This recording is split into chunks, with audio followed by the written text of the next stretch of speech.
దేవా, ప్రేమ కలిగిన మా తండ్రి, దయగలిగిన ప్రభువా, ఘనమైన మీ నామమునకై స్తోత్రాలు వందనాలు చెల్లించున్నాం తండ్రి. బలహీనము, చేతకని వారము, త్రోసివేయబడిన వారము, దేవా నిష్ప్రయోజకులము, కనికరించబడి దేవా మీ సందులు ప్రాధేయపడినప్పుడు మీరు సమకూర్చిన దేవుడు తండ్రి, మీ వందనాలు స్తోత్రాలు చెల్లించున్నాం.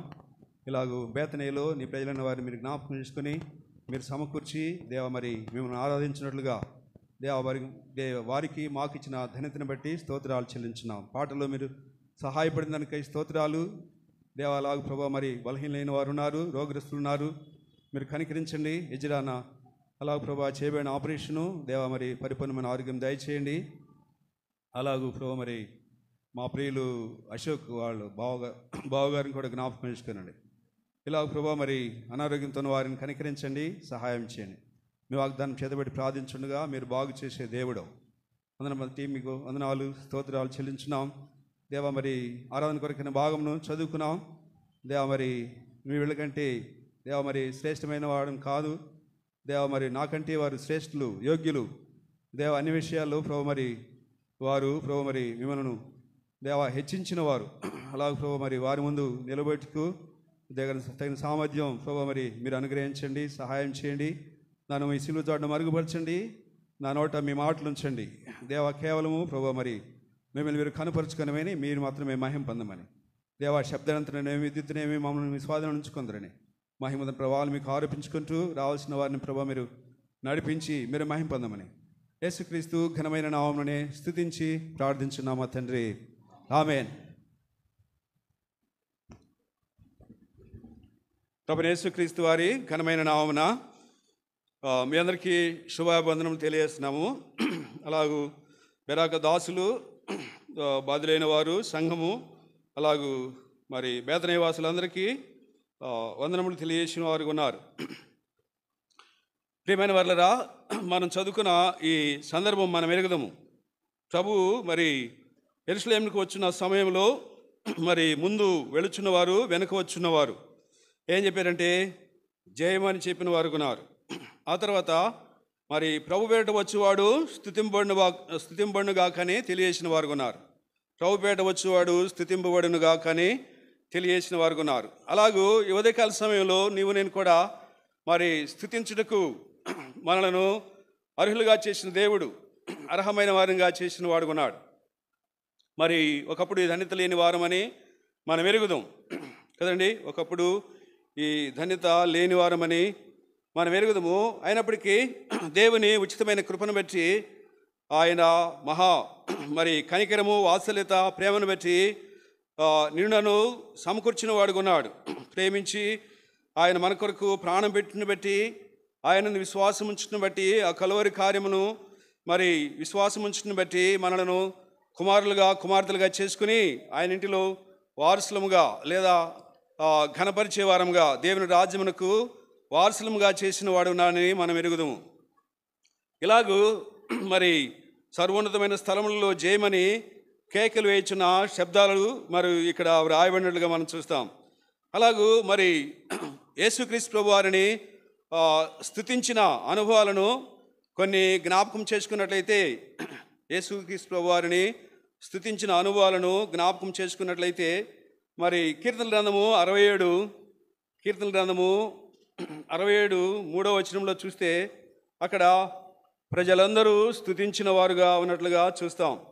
కీర్తన గ్రంథము 67 3వ వచనం. కీర్తన గ్రంథము 67:3 దేవా, ప్రజలు నిన్ను స్తుతించుదురుగాక, ప్రజలందరూ నిన్ను స్తుతించుదురుగాక. ఇలాగూ మరి అందరికీ కలిగించిన ఆధిక్యత కదండి. ఎవరిని ఆయన త్రోసివేసే దేవుడు కాదు కదండి. మనమైతే మనకిష్టమైన వారిని ప్రేమించే వారిని ఉంటాం, మనకు కష్టమైన వారిని, మనకు కష్టం కలిగించే వారిని మరి దూరం పెట్టేవారు ఉంటాం. నిన్న మరి VBS పరిచర్యలో ఆయా విభాగాలలో ఆయా మరి తరగతుల్లో ఆయా వ్యక్తులు వాడబడిన వారు ఉన్నారు. మరి వాళ్ళు నేను కూడా ఒకడిని, ఆ తర్వాత అన్నగారు కూడా ఉన్నారు. అలాగూ మరి కలిసి ఆ పరిచర్యను జరిగించిన బట్టి మరి ఒకరి తలంపులు ఒకరు పంచుకుని మరి ఆ యొక్క బిడలను ఉత్తేజపరచుటకు, ప్రోత్సాహపరచబట్టుకు మరి దేవుడు సంకల్పించుకుని ఆ కార్యమును జరిగించిన వాడుకున్నాడు. అలాగూ మరి ఈ స్థలంలో కూడా కదండి, ఈ స్థలంలో కూడా మరి ఆయా విధాలుగా కనికరించబడిన వారమై దేవుని సముఖంకి వచ్చిన వారంగా ఉన్నట్లుగా మనం చూస్తాం. అపొస్తలుల కార్యం 3వ అధ్యాయంలో చూస్తే ఒక వ్యక్తి దేవాలయం వెలుపట ఉన్నవాడు దేవాలయం లోపలికి వెళ్ళిన వాడుగా ఉన్నట్లుగా మనం చూస్తాం కదండి. అపొస్తలుల కార్యములు 3వ అధ్యాయంలో మనం ఎరుగుదము, శృంగారమును దేవాలయము ద్వారం మీద కనిపెట్టినవాడు కూర్చున్నవాడు, ఆ తర్వాత యేసుక్రీస్తు నామమును బట్టి పేతురులు యోహానులు వారికిచ్చిన దేవమరి అధికారం బట్టి వాడు స్వస్థపరచబడిన వాడై కదండి లోపలికి వెళ్ళి, అంటే బాగు చేయబడిన వాడై వెళ్ళి 8వ వచనంలో వాడు దిగ్గున లేచి నడుచుచు గంతులు వేయుచు దేవుని స్తుతించుచు వారితో కూడా దేవాలయంలోకి వెళ్ళాను కదండి. ఈ యాజకులు మరి దేవుని పరిచర్య జరిగించేవాళ్ళు, ప్రధాన యాజకులు కానీ మరి వాళ్ళు వెళ్ళే స్థలమునకు మనం వెళ్ళలేం కదండి. వారు వెళ్ళే స్థలమునకు మనం వెళ్ళలేము. ప్రధాన యాజకుడు అయితే అతి పరిశుద్ధ స్థలంలో ప్రవేశించేవాడుకుంటాడు. అయితే మరి ఈ కృంటివాడు దేవాలయం వెలుపట ఉన్నవాడు లోపట వెళ్ళి ఆరాధించినవాడు, వారితో కూడా ఆరాధించినవారు. వారు అంటే దేవుని బట్టి పిలువబడిన వారు, పంపబడిన వారు. అయితే వారు జ్ఞానవంతులు, అంటే జ్ఞానులేం కాదు కదండి. పేతురు లేదా శిష్యులందరూ జాలరులని మనం ఎరుగుదాం. వారు మరి విద్య లేని పామరులని మనం ఎరుగుదాం. అయినప్పుడు కూడా దేవుడు జ్ఞానం అనుగ్రహించి వారిని తన పనివారినిగా ఎన్నుకొని అలాగూ పంపబడిన అనుభవాలను మనం మరి ఆయా విధాలుగా ఆయా స్థలాల్లో గ్రంథంలో లిఖించబడిన అనుభవాలను చూస్తాం. వారు ఏదైతే మరి దేవుడు చెప్పాడో, యేసుక్రీస్తు వారు చెప్పాడో తూచా తప్పకుండా వాటిని పాటించిన వారు ఉన్నారు కదండి. తూచా తప్పకుండా పాటించిన వారు ఉన్నారు. ఎలాగంటే ఒక చిన్న సంఘటన మనం జ్ఞాపకం చేసుకున్నట్లయితే,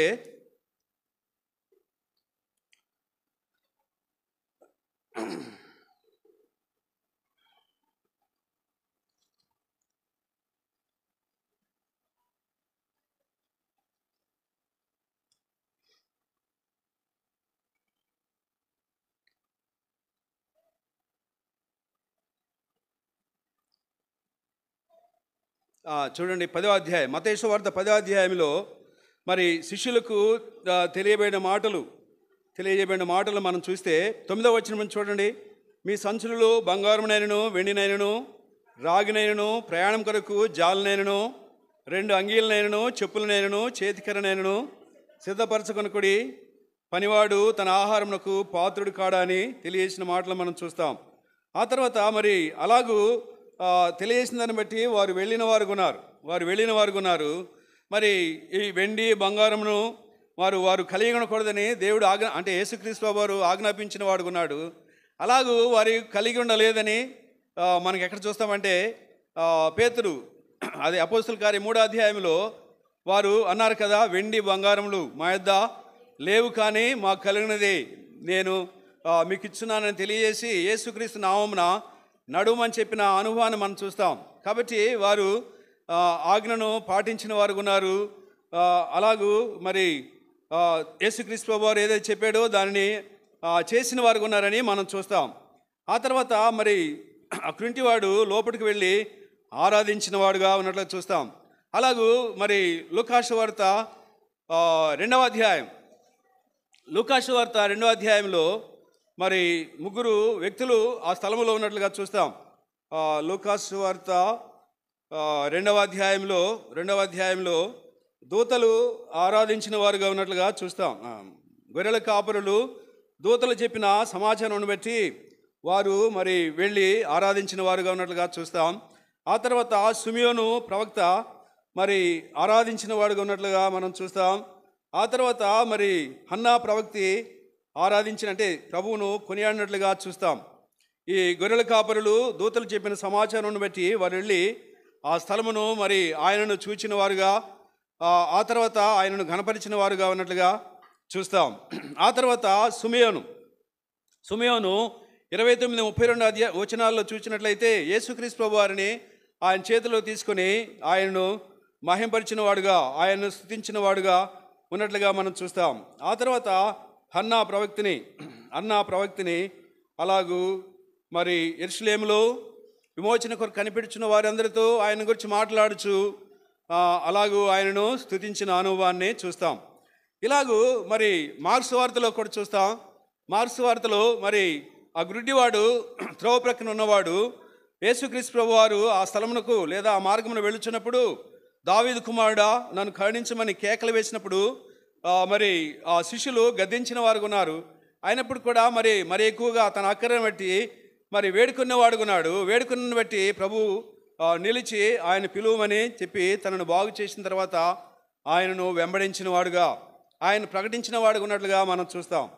ఇలాగూ వ్యక్తులు, ఆయా స్థలాల్లో ఉన్న వ్యక్తులు మరి ప్రభువైన యేసుక్రీస్తు వారిని స్తుతించిన వారుగా, ప్రజలందరూ ఆయనను ఘనపరిచిన వారుగా ఉన్నట్లుగా చూస్తాం. అదే లూకా సువార్త 2వ అధ్యాయంలో సర్వోన్నతమైన స్థలములో దేవునికి మహిమ, ఆయనకి ఇష్టలేని మనుషులకు భూమి మీద సమాధానము అని వ్రాయబడింది. ఆ పై వచనాలు చూసినట్లయితే, ఆ పై వచనాలు 2వ అధ్యాయము పై వచనాలు 10వ వచనం, 2వ అధ్యాయము 10వ వచనం. అయితే ఆ దూత భయపడుకుడి, ప్రజలందరికీ కలుగుబోవు మహా సంతోషకరమైన సువర్తమానము తెలియచున్నానని చెప్పబడింది. ఇది ఎవరికంట? ప్రజలందరికీ కదండి. ఆయన చేసిన కలువరి కార్యము అందరికీ. ప్రియమైన వాళ్ళరా, మనం చూస్తాం, బిడ్డలు ఎన్నుకుంటారు తల్లిదండ్రులను. మరి 2-3 కలిగిన సంతానంలో వారి తల్లిదండ్రులు మరి వారే తెలియజేస్తూ ఉంటారు, నేనంటే ప్రేమ నీకు, నేనంటే ప్రేమ అని తల్లిదండ్రులుగా హెచ్చరిక చేసేవారు ఉంటారు. వారు వెళ్ళి మరి వారిని కౌగిలించుకునే విధానం మనం చూస్తాం. అలాగే ఈ దేవుడు కూడా కదండి, ఈ దేవుడు కూడా మరి అందరినీ ప్రేమించిన వాడు, అందరికీ సంతోషం కలిగించేవాడు, అందరికీ సమాధానం అనుగ్రహించేవాడు, అందరినీ ఆయన నిత్యరాజ్యమునకు వారసులుగా చేసేవాడని మనం మరి జ్ఞాపకం చేసుకుంటాం.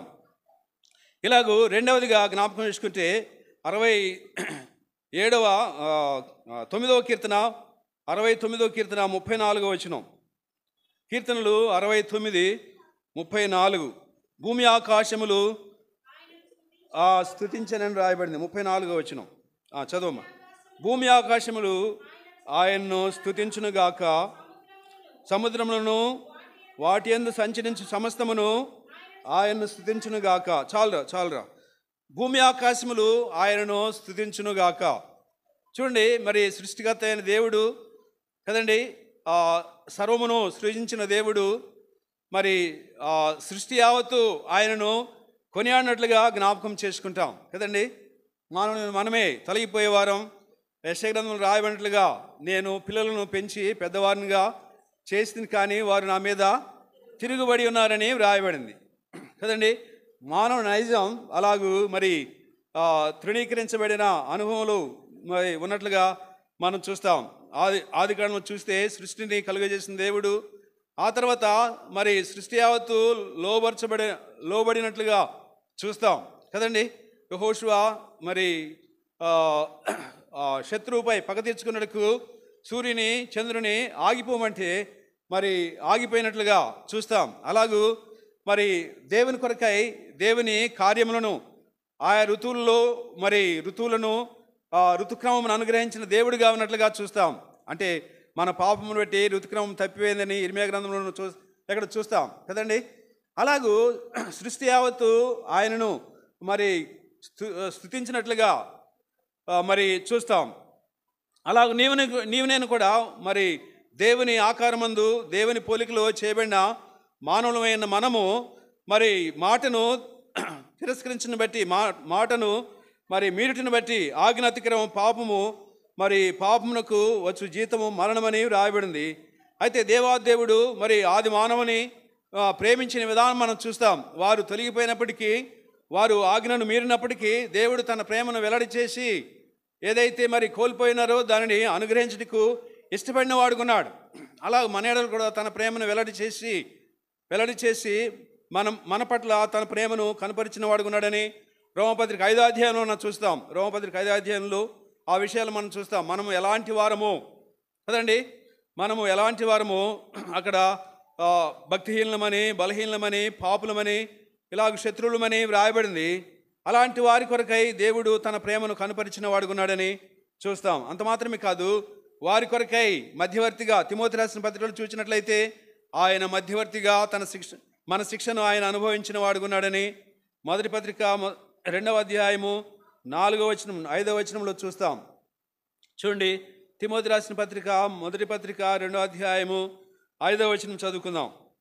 దేవుడు ఒక్కడే, దేవునికి నరులకు మధ్యవర్తి ఒకడే, ఆయన క్రీస్తు యేసును నరుడు, ఈయన అందరి కొరకు విమోచన క్రయదముగా తను తాను సమర్పించుకుని రాయబడింది. కాబట్టి ఇలాగ యేసుక్రీస్తు ప్రభువు వారు సృష్టి యావత్తు మరి భూమి ఆకాశములు స్తుతించిన అనుభవంలో మరి మానవుడు అలాగూ కూడా దేవుని స్తుతించుటకు ఆయన ఏర్పాటు చేసిన వాడుగా ఉన్నట్లుగా చూస్తాం.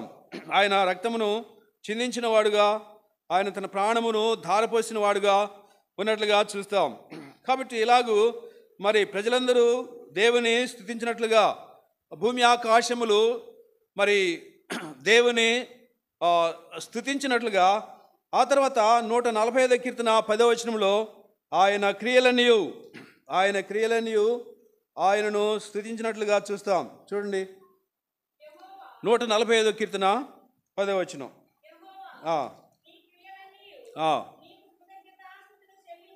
యెహోవా నీ క్రియలనియు నీకు కృతజ్ఞతాస్తులు చెల్లించున్నవి, నీ భక్తులు నిన్ను స్తుతించుదురు. కాబట్టి దేవుని క్రియలు మనం చూస్తాం. యెషయా గ్రంథము మరి 9వ అధ్యాయము 6వ వచనం. 9వ అధ్యాయం 6వ వచనం. యెషయా గ్రంథం 9వ అధ్యాయం 6వ వచనం చూస్తే ఆయన గురించి రాయబడిన ఏలైనా మనకు శిశువు పుట్టెను, కుమారుడు అనుగ్రహింపబడెను, భుజం మీద రాజ్యభారముండును, దేవుడు అధిపతి, అతనికి పేరు పెట్టబడును. కాబట్టి ఇలాగూ ఆశ్చర్యమైన క్రియలు, ఆశ్చర్యమైన కార్యములను దేవుడు తన పట్ల జరిగించేవాడుగా ఉన్నాడు. తద్వారా మరి ఆ జరిగించబడిన కార్యాలను బట్టి మరి స్తుతించిన అనుభవం మనం చూస్తాం. అంటే క్రియలు ఎలాగూ మరి స్తుతిస్తాయంటే ఒక విధంగా మన జీవితంలో వ్యక్తిగతంగా చేసిన మేలును బట్టి ఆ వ్యక్తి అలాగూ దేవుని స్తుతించేవారుగా ఉంటారు. ఉదాహరణకు మనం జ్ఞాపకం చేసుకుంటే ఇశ్రాయేల్ ప్రజలు ఐగుప్తులో ఉండి దాటించబడిన తర్వాత నిర్గమాకాండములు 14వ అధ్యాయము 15వ అధ్యాయం, నిర్గమాకాండం 14వ అధ్యాయంలో ఎర్ర సముద్రం పాయలుగా చేయబడిన తర్వాత మీరు ఎందుకు ఆగిపోయినారు, సాగిపోడని మోషేతో అలాగ చెప్పిన మాటలను మనం జ్ఞాపకం చేసుకుంటాం. 15వ అధ్యాయం చూస్తే వారు దేవుని క్రియలను మరి వారు కొనియాడిన వారుగా ఉన్నారు. దేవుని కార్యములను బట్టి స్తుతించిన వారుగా ఉన్నట్లుగా చూస్తాం. చూడండి, 15వ వచనం, 15వ అధ్యాయము నిర్గమాకాండము 15వ అధ్యాయము 11వ వచనం. యెహోవా వేల్పులలో నీ వంటి వాడెవడు, పరిశుద్ధతను బట్టి నీవు మహనీయుడవు, స్తుతి కీర్తనలను బట్టి పూజ్యుడవు, అద్భుతములు చేయవాడు నీ వంటి వాడెవడు, నీ దక్షిణ హస్తమును చాపితివి, మృంగివేసెను, నీ విమోచించిన ఈ ప్రజలను నీ కృపచేత తోడుకొని పోతివి. చాలు. ఇలాగూ దేవుని క్రియలు తన బిడ్డల పట్ల లేదా తన ప్రజల పట్ల జరిగించి అలాగూ మరి వారిని స్తుతించే అనుభవాన్ని మరి తెలియజేసిన మాటలను మనం చూస్తాం కదండి. అలాగూ దావీదు పలు సందర్భాలలో విజయం పొందినప్పుడు మెట్టుకు మరి దావీదునకు 10,000 సౌలునకు 1,000 కొలదని కొనియాడిన వారు ఉన్నారు కదండి. దావీదు మరి ఆ చిన్న సంఘటన ఏం కాదు, ఇశ్రాయేలుకు జయమనుగ్రహించుటకై దావీదు మరి ఆ గొలియాతును చంపివేసిన తర్వాత కదండి విజయమును మరి ఇశ్రాయేల్ పక్షముగా కనపరిచిన దావీదుగా ఉన్నాడు. అలాగూ కొనియాడబడిన తర్వాత దావీదు సౌలు ద్వారా కొనియాడబడిన వాడుకున్నాడని మనం చూస్తాం కదండి. సౌలు ద్వారా కొనియాడబడిన అనుభవాన్ని మనం చూస్తాం. మరి తన దాసుని కుమారుడైనప్పటికీ మరి తన సింహాసనం మనకు కదండి ప్రాముఖ్యత వహించిన అనుభవంలో మరి రాజరికమును రాజుగా చేయబడిన అనుభవాన్ని మనం చూస్తాం. అలాగూ మరి పలు సందర్భాల్లో ఆయన విజయం తెచ్చిన దాన్ని బట్టి ప్రజలు మరి దావీదునకు 10,000 సౌలునకు 1,000 కొలదని కొనియాడినప్పుడు సౌలు మరి అసూయ చెందిన వాడుకున్నట్లుగా మనం చూస్తాం. అలాగూ మరి దేవుని క్రియలు కొనియాడబడిన అనుభవాన్ని మనం జ్ఞాపకం చేసుకుంటాం. ఆ తర్వాత 150వ కీర్తన 6వ వచనం, కీర్తన గ్రంథము 156వ వచనం. యెహోవాను స్తుతించునుగాక, యెహోవాను స్తుతించుడి. తర్వాత సకల ప్రాణులు యెహోవాను స్తుతించుదురుగాక కదండి. ఎందుకు మనము మృతమైన వారమని కదండి, నిన్నటి వారమని అనేక విషయాలు మనల గురించి రాయబడ్డాయి కదండి. అంటే సకల ప్రాణులు జీవము కలిగినవి, చెలించేవి. యేసుక్రీస్తు ప్రభు మాట వింటున్న బట్టి మనము నిత్య జీవమును కలిగి ఉన్నామని, మరణంలో నుంచి దాటించబడిన వారమని యోహాను సువార్త 5వ అధ్యాయము 24వ వచనమును చూస్తాం కదండి. నా మాట విని నన్ను పంపిన వాని విశ్వాసం ఉంచువాడు నిత్య జీవం కలవాడు, వాడు తీర్పులోని రాక మరణంలో నుంచి జీవంలోని దాటి ఉన్నాడని తెలియజేసిన మాట మనం చూస్తాం. అలాగూ భక్తులైన వారు మరి చిన్న తలంపు జ్ఞాపకం చేసుకున్నట్టయితే హిజ్కియా యెషయా గ్రంథం 38వ అధ్యాయంలో చూస్తే ఆయన మరి నీ జీవిత దినాలు సమాప్తం చేయబడతాయి, మరి ముగించబడతాయి, నీవు మరణమునకు సమీపించినావు, నీ ఇంటిని చక్కబెట్టుకును అని తెలియజేసినప్పుడు అలాగే హిజ్కియా మరి తన యొక్క యథార్థం కనపరిచి దేవుని సన్నిధిలో దుఃఖించిన వాడుగా కదండి, దేవుని సన్నిధిలో తన యథార్థం కనపరిచిన వాడుగా అలాగ ఉన్నప్పుడు మరి దేవుడు కనికరించిన వాడుగా ఆయుష్ పొందిన వాడుగా ఉన్నాడు. అప్పుడు ఏమన్నాడు హిజ్కియా, ఏమన్నాడంటే మృతమైనది నీకు స్తుతి చెల్లించదు, సజీవులే కదా నేను స్తుతించేదని తెలియజేసిన మాటలు మనం చూస్తాం. యెషయా గ్రంథం 38వ అధ్యాయము, యెషయా గ్రంథము 38వ అధ్యాయంలో 17, 18, 19 వచనాలు జ్ఞాపకం చేసుకున్నట్లయితే 17, 18, 19 వచనాలు. మికుటమైన ఆయాసం నాకు నెమ్మది కలుగుటకు కారణమాయను. 600 పేజీ, 600 పాత నిబంధన గ్రంథంలో నీ ప్రేమ చేత నా ప్రాణమును చూడండి నాశనమును గోతి నుండి విడిపించుతివి, నీ వీపు వెనుక తట్టు నా పాపములను నీవు పారవేస్తువి. చూడండి పాతాళమును నీకు స్తుతి కలగదు, మృతి నీకు కృతజ్ఞతాస్తుతి చెల్లింపదు, సమాధులను దిగువారు నీ సత్యమును ఆశ్రయించరు. చూడండి సజీవులు కదా నిన్ను స్తుతించుదురు, ఇదేమో నేను సజీవుడినై నిన్ను స్తుతించున్నాను. చూడండి అలాగూ వారి కుమారులు కాలంలో అంటే అది జరిగేదేదో అతని కాలంలో జరగదని తెలియజేసి తమ కుమారుల కాలంలో జరుగుతుందని తెలియజేసినప్పుడు అతడు మరి అది నా విషయంలో దేవుడు దాటించినడు, నా కుమారులు నా తర్వాత జరుగుతుంది అన్నట్లుగా ఆయన ఒకవేళ మరి అలాగో అనుకున్నవాడుగా కూడా ఉన్నాడు కదండి. తెలియజేసిన మాటను బట్టి మెట్టుకు తన జీవితయాత్రలో సంభవించిన పరిస్థితులను బట్టి తాను కోరుకున్నప్పుడు దేవుని సన్నిధిలో మరి మనవి చేసినప్పుడు అలాగూ హిజ్కియా మరి సజీవులు కదా నిన్ను స్తుతించేదని, సకల ప్రాణులు యెహోవాను స్తుతించాలని, అలాగూ మరి మృతులైన వారు నీకు స్తుతి చెల్లించడని తెలియజేసిన మాటను బట్టి హిజ్కియా స్తుతించిన వాడుకున్నాడని మనం జ్ఞాపకం చేసుకుంటాం. మొదట ప్రజలందరూ స్తుతించిన వారుకున్నారు, భూమి ఆకాశములు స్తుతించిన అనుభవం, ఆయన క్రియలు స్తుతించిన అనుభవం, ఆ తర్వాత సకల ప్రాణులు యెహోవాను స్తుతించిన అనుభవాన్ని చూస్తాం. ఆ తర్వాత దేవుని దాసులు మరి ఆయన స్తుతించిన వారుగా ఉన్నట్లుగా చూస్తాం. ప్రకటన గ్రంథం 19వ అధ్యాయము 5వ వచనం, 19వ అధ్యాయము 5వ వచనం, 19వ అధ్యాయము 5వ వచనం.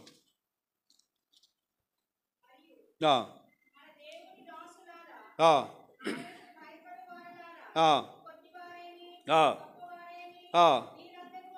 మీరందరూ ఆయన స్తుతించుడి అని చెప్పుచున్న స్వరము వచ్చెను అని చూస్తాం. కాబట్టి మన దేవుని దాసులరా ఆయన్ను స్తుతించుడి అని తెలియబడిన స్వరము మరి సింహాసనం వద్ద నుండి వచ్చెనని చూస్తున్నాం.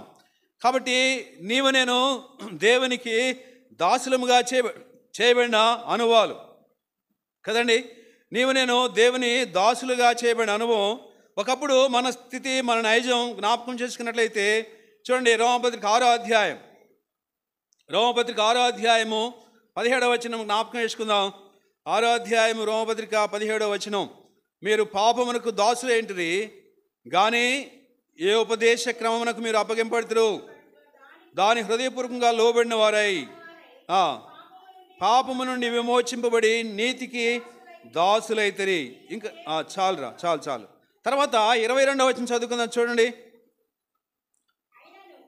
21 కూడా లేదా 20 కూడా, 20 కూడా అమ్మా. మీరు పాపమునకు దాసులైనప్పుడు నిర్బంధము లేని వారై ఇంటిరి, అప్పటి క్రియల వలన మీకేమి ఫలము కలిగెను, మీరిప్పుడు సిగ్గుపడుచున్నారు కారా, వాటి అంతము మరణమే.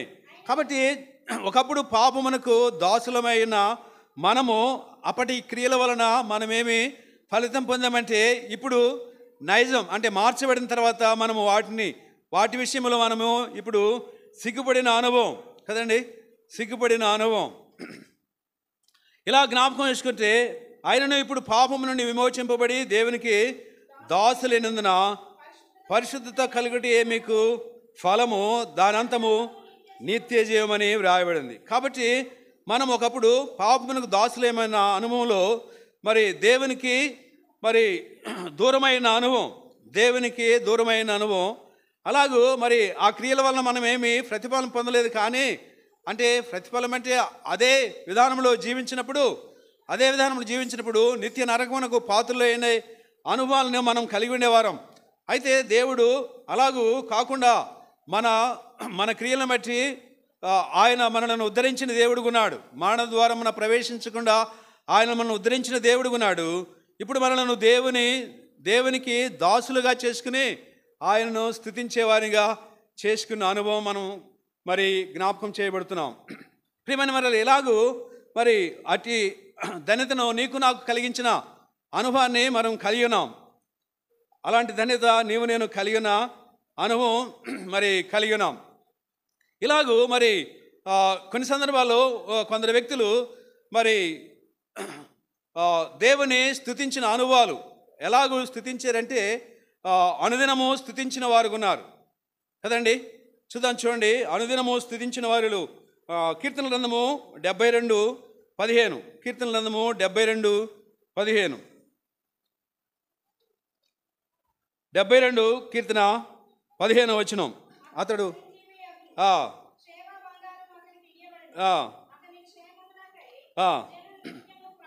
ప్రార్థన చేయుదురు, దినమంతయు అతన్ని పొగడుదురు. ఇది సొలొమోను గురించి రాయబడిన మాటలు.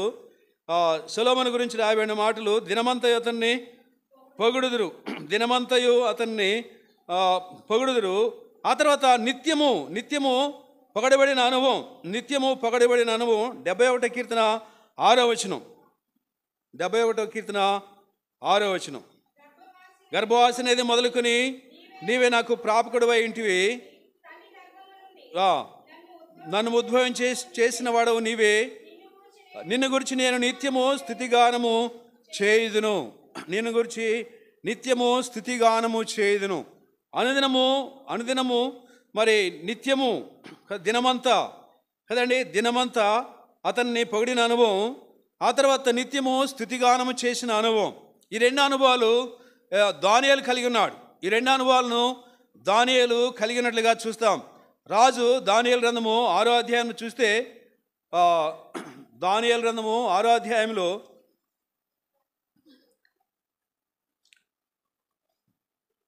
దానియేలు గ్రంథము 6వ అధ్యాయము 16వ వచనం చూడండి. 16వ వచనం. రాజాగ్నేయగా బంట్రోలు దానియేలును పట్టుకుని పోయి గుహలో పడద్రోసిరి. రాజు చదువమ్మా. నీవు అనుదినము తప్పక సేవించున్నా నీ దేవుడి నేను రక్షించునని దానియేలుతో చెప్పెను. రాజు దానియేలు గురించి చెప్పిన మాట ఏంటంటే, నీవు అనుదినము తప్పక సేవించున్నా నీవు అనుదినము తప్పక సేవించున్నా. మనం కూడా అనుదినము దేవుని గడపేద్ద కనిపెట్టుకునే వారం ఉండాలని సామెతల గ్రంథంలో చూస్తాం. సామెతల గ్రంథము 9వ అధ్యాయం అనుకుంటాను, 9వ అధ్యాయము 8వ అధ్యాయం. సామెతల గ్రంథం 8వ అధ్యాయము 34వ వచనం చూడండి. అనుదినము నా గడప యొద్ద కనిపెట్టుకుని నా ద్వార బంధముల యొద్ద కాచుకొని నా ఉపదేశం వినువారు ధన్యులని తెలియజేస్తున్నారు. కాబట్టి అనుదినము స్తుతించిన సేవించిన మరి దానియేలు కదండి. ఆ తర్వాత మరి దానియేలు గ్రంథం 6వ అధ్యాయంకి వచ్చినప్పుడు 20వ వచనం పై వచనాల్లో అనుదినము తప్పక సేవించిన దానియేలుని రాజు ద్వారా పలకబడిన మాటను చూస్తున్నాం. ఆ తర్వాత 20వ వచనంలో చూడండి, నిత్యము దానియేలు 20వ వచనం, అతడు గుహ దగ్గర రాగానే దుఃఖస్వరంతో దానియేలును పిలిచి, జీవముల దేవుని సేవకుడైన దానియేలు, నిత్యము నీవు సేవించున్న నీ దేవుడు నిన్ను రక్షింపగలిగిన. కాబట్టి మన భక్తి, మన అక్కర అంటే మన మన మన విషయంలో మేలు కలిగించేది కదండి, మేలు కలిగించేదని మరి ఇక్కడ అనుదినము ఆయన సేవించిన దానియేలుగా, నిత్యము సేవించిన వాడుగా. ఆ తర్వాత 6వ అధ్యాయము 10వ వచనంలో ముమ్మారు కదండి, ముమ్మారు ఆయన ప్రార్థన చేస్తూ స్తుతించిన వాడుగా ఉన్నాడు కదండి. అనుదినము చేయబడినని తెలుసుకునను అతడు తన ఇంటికి వెళ్ళి యథాప్రకారము అనుదినము ముమ్మారు మోకాళ్ళుని పైగది కిటికీలు యెరూషలేము తట్టుకు తెరవబడి ఉండగా ప్రార్థన చేసిన వాడుకున్నాడు. ఆ తర్వాత ఆయనను స్తుతించు వచ్చినని రాయబడింది కదండి. దేవునికి ప్రార్థన చేయొచ్చు ఆయనను స్తుతించిన వాడుకున్నాడు. కాబట్టి ఇలాంటి ధన్యత నీకు నాకు అనుగ్రహించిన వాడుకున్నాడు. అనుదినము నా గడప మీద కనిపెట్టుకుని నా ద్వారబుల మీద కాచుకుని నా ఉపదేశం వినేవారు ధన్యులని తెలియజేసిన మాటను బట్టి నీవు నేను ధన్యులుగా చేయబడ్డాం కదండి. ధన్యులుగా చేయబడ్డాం అంటే మన అక్కరను బట్టి, మన అవసరతను బట్టి మరి దినమునకు 1 మారు 2 మార్లు 3 మార్లు. దావీదు కూడా 119 కీర్తన 164 వచనం కదా, 119 కీర్తన 164 వచనంలో దావీదు దినమునకు 7 మార్లు స్తుతించిన వాడుకున్నాడు కదండి. 119 కీర్తన 164 వచనం, నీ న్యాయ విధులను బట్టి 7 మార్లు నేను నిన్ను స్తుతించున్నాను. చూడండి, దావీదు కదండి పలుమార్లు స్తుతించిన వాడుకున్నాడు. అంటే సంతోషములు, ఆనందములు, ఉత్సాహములు, మరి శ్రమల్లో కూడా కదండి, కష్టములో కూడా తన కుమారుడైన అబ్షలోము తరిమినప్పుడు ఆయన వ్యవస్థ అంటే చెప్పులు లేకుండా రాజుకు తగిన మరి ఆ యొక్క మరి వస్త్రధారణ లేనివాడై కదండి రాజు అయిన దావీదు తన కుమారుడు తరిమినప్పుడు చూడండి, సమూయేలు గ్రంథము 2వ సమూయేలు గ్రంథము 15వ అధ్యాయం 2వ సమూయేలు గ్రంథము 15వ అధ్యాయంలో, మొదటి సమూయేలు గ్రంథం 15వ అధ్యాయమా,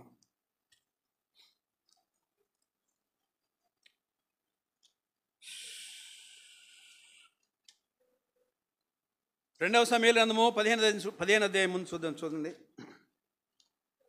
2వ సమూయేలు గ్రంథము 15వ అధ్యాయము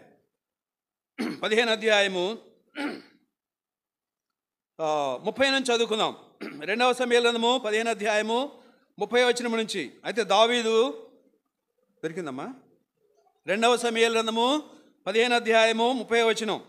అయితే దావీదు ఒలివ చెట్ల కొండ ఎక్కుచు, అబ్బాయి ఇడిదిరుగు బాబు, ఇడిదిరుగు ఆటలాడుకుంటున్నావు, ఇడిదిరుగు, తల కప్పుకొని పాదరక్షణ లేకుండా కాలినడకను వెళ్ళాను. చూడండి, దావీదు రాజు అయినప్పుడు మరి తన వస్త్రములు మరి ఎలాగున్నాయో, తన నైజం ఎలాగుందో మరి కొండెక్కుచు ఏడ్చుచు తల కప్పుకొని పాదరక్షణ లేకుండా కాలినడకను వెళ్ళిన వాడుకున్నాడు. ఆ తర్వాత మరి అతను వెళ్ళిన అరణ్య ప్రదేశంలో కూడా మరి ఏం చూచాడంటే ఆరాధన స్థలమును చూచుకున్నవాడుకున్నాడు కదండి. 32వ వచనం చూద్దాం చూడండి. దేవుని ఆరాధించు స్థలం ఒకటి ఆ కొండ మీద ఉండెను.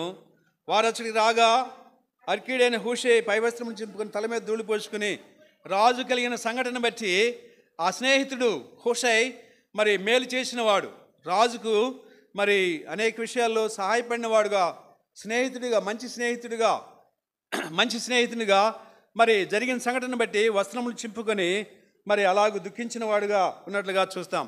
ఇలాగూ దావీదు 7 మార్లు స్తుతించిన అనుభవం, శ్రమల్లో కూడా దావీదు స్తుతించిన వాడుగా ఉన్నట్లుగా చూస్తాం. అంత మాత్రమే కాదు, జీవితకాలం అంతా స్తుతించిన అనుభవం. చూడండి 146 2వ వచనం, కీర్తనలు 146 2వ వచనం, 146 2.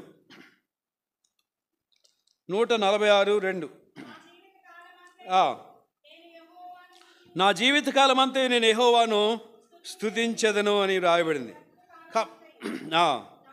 నా దేవుని కీర్తించెదను, నా బ్రతుకు కాలమంతయు నా జీవిత కాలమంతయు నేను స్తుతించెదనని మరి దావీదు పలికిన వాడుగా ఉన్నట్లుగా చూస్తాం. అందుకే చిరకాలము యెహోవా మందిరంలో నేను నివాసము చేసేదను. ఎందుకు అంటే మందిరంలో నివసించిన అనుభవం. అలాగూ జనులు 122వ కీర్తన అనుకుంటా కదా, 122వ కీర్తనలో జనులు నాతో మరి దేవుని మందిరంకి వెళదామని తెలియజేసినప్పుడు నేను సంతోషించినని తెలియజేసిన వాడుకున్నాడు. 122వ కీర్తనలో జనులు మందిరంకి వెళదామని జనులు నాతో అన్నప్పుడు సంతోషించిన అనుభవాన్ని మనం ఇక్కడ చూస్తున్నాం. ఎందుకంటే మరి మా పాదములు ఆ గుమ్మంలో నిలుచుండాలని, అలాగూ క్రింద వచనాలు చూస్తే దాని క్షేమం కొరకై ప్రార్థించిన అనుభవం కదండి.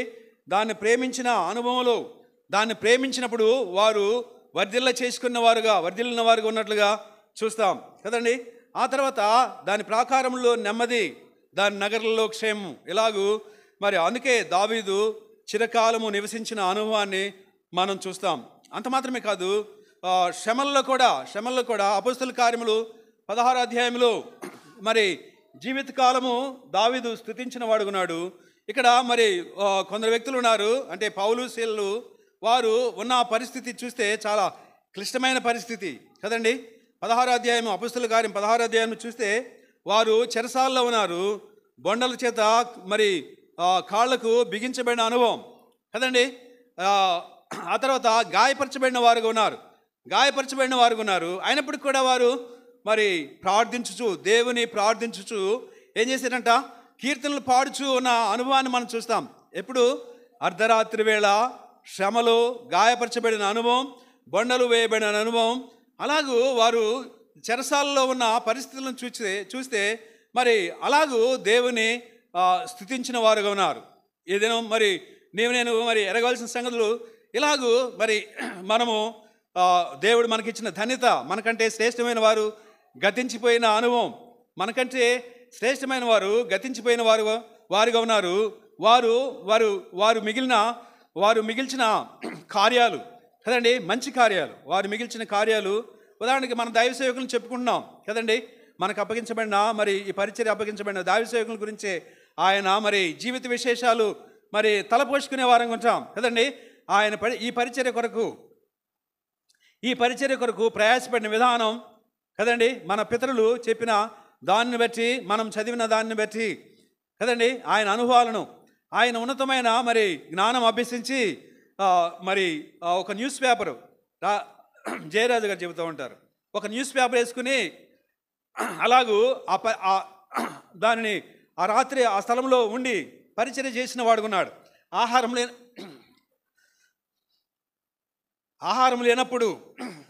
లేనప్పుడు మరి ఒక దైవ సేవకులు చెప్పారు, ఆహారం లేనప్పుడు మరి ఆ నీటి వద్దకు వెళ్ళి, ప్రభువా మరి ఆహారం తీసుకున్నప్పుడు ఏదైతే తృప్తి కలిగించబడుతుందో అలాగూ ఈ నీటి ద్వారా కలిగించాలని ప్రార్థించి ఆ నీటిని సేవించి దినమంతా పరిచర్య చేసిన దాసులు ఉన్నారని మనం ఎరుగుదాం కదండి. కాబట్టి ఆ సంగతులు, వారు పరిచర్య ముగించి వెళ్ళిపోయిన వారు ఉన్నారు, వారు మనకంటే శ్రేష్టమైన వారే కదండి. ఈ తరంలో నీకు నాకు అప్పగించబడిన ఈ పరిచర్యను బట్టి మనల్ని ధన్యులుగా చేసిన మరి ఆ దేవునికి మనము కృతజ్ఞత చెల్లించవలసిన వారం కదండి. మనం కృతజ్ఞతాస్తుతులు చెల్లించవలసిన వారం.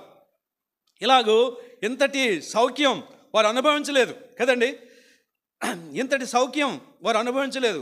పైన ఫ్యాను, తర్వాత ఈ ప్రక్కనున్న ఫ్యాను కదండి. నేను నిలబడేటప్పుడు అనుకున్నాను, ఇలాగ ప్రభువా మరి ఇంతటి ఘనత మరి అనుగ్రహించబడిన ధన్యత మరి నేను కూడా పొందాను, మనం కూడా పొందిన వారం. తగిన సమయంలో దేవుడు హెచ్చించేవాడుగా ఉన్నాడని మనం ఎరుగుదాం కదండి. ఎక్కడ చూస్తామంటే పేతురు రాసిన పత్రికలో చూస్తాం కదా, ఆయన చేతి క్రింద ఉన్నప్పుడు మనలను హెచ్చించే దేవుడుగా ఉన్నాడని మనం చూస్తాం. కాబట్టి ప్రతివానికి ధన్యత అనుగ్రహించబడింది. ఎవరిని ఆయన త్రోసివేసే దేవుడు కాదు, అందరినీ హక్కును చేర్చుకునే దేవుడు. కాబట్టి ఈ దేవుని స్తుతించవలసిన అనుభవం నీవు నేను కలిగి ఉన్నాం. అలా కలిగించిన ధన్యతను బట్టి స్తుతించి ప్రభువును ఘనపరచుదాం. దేవుడి మాటలను మన కొరకై దీవించును గాక.